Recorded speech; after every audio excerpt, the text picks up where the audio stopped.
السلام عليكم ورحمة الله وبركاته.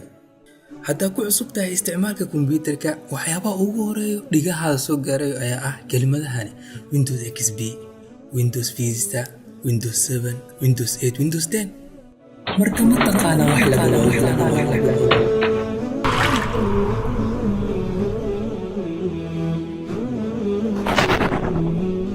marka hore intaan ku sharxin Windows sidaas wax laga wado waxaa muhiim ah inaan ku sharxo kelimadan operating system. macnaha kelimadan hadda af Soomaali ka dhigo waxay noqon dhaqaajiyaha nidaamka. weli saafilayo waxa isweydiinaysaa su'aal oo ah maxaa la dhaqaajinaa maxaana nidaam ah. hadda ku sheegay operating system waxaa laga soo gaabiya OS.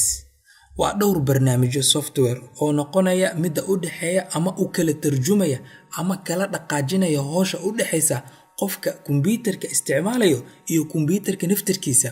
sidoo kale wuxuu tarjumaan u kala noqonaa qalabyada hardware-ka uu kombiyuutarka ka kooban yahay iyo barnaamijyadiisa software-ka. macnaha kombiyuutarka iyo qofka isticmaalayo haddii tarjumaankan OS la dhaho haddii waayaan ma isfahmayaan. isfahm meesha ma ka dhici karo. saafilaya hadalkii weli mugda ayaa ku jiro. isug marka haddaan ku sii waadixinayaa. macnaha ka soo qaad maalinta koowaad ee bisha Ramadaan uu soonka nagu cusub yahay badanaa dadka waa tacbaan. hadda qofka fiirsi tacbaan zaid waa sax. marka dadkaasi maxaa ka maqan ay saas tacbaan u yihiin? waxa ka maqan sax cunto iyo biyo. marka cuntadaas iyo biyahaas hadda magac kale u yeelno oo sharxiina maanta ka waran haddaan dhahno tarjumaanka bani aadamka oo dhaqaajinayo waa cuntadaasi. macnaha haddii cuntadaas uu waayo iyo biyahaas hadduu waayo bani aadamka waa cuslaani si uu ku dhaqaaqo ama howlo badan uu u qabsado. macnaha tacbaan ayuu noqonaa. marka sidaas oo kale kombiyuutarka wuxuu leeyahay barnaamijyo dhaqaajinayo.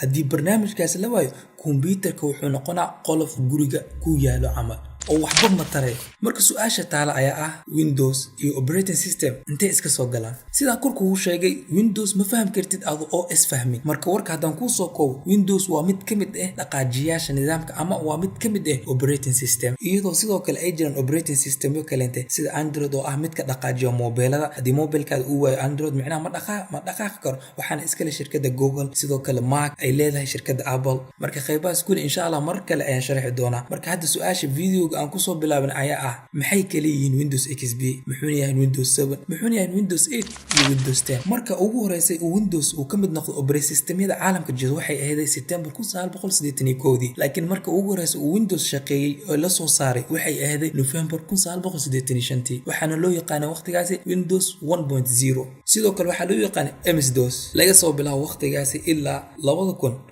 vershino badan oo Windows ayaa soo baxay ilaa ugu dambeyn 25 October 2001 uu soo baxay Windows-ka badankeena naqaan oo ah Windows XP. sidoo kale 30 November 2006 waxaa soo baxay mid kale oo la magac baxay Windows Vista. iyadoona 22 July 2009 uu soo baxay Windows 7.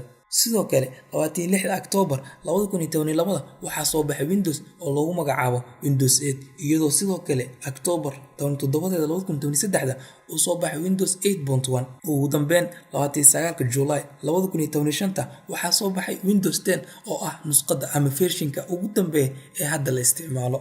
marka hadda saafilay waa isla fahmna ayaan filaa waxa laga wado Windows XP iyo Vista iyo 8 iyo 10. toddobaadkani qaybtani halahana ay ku egtahay balintiin insha Allah waa qayb dambe.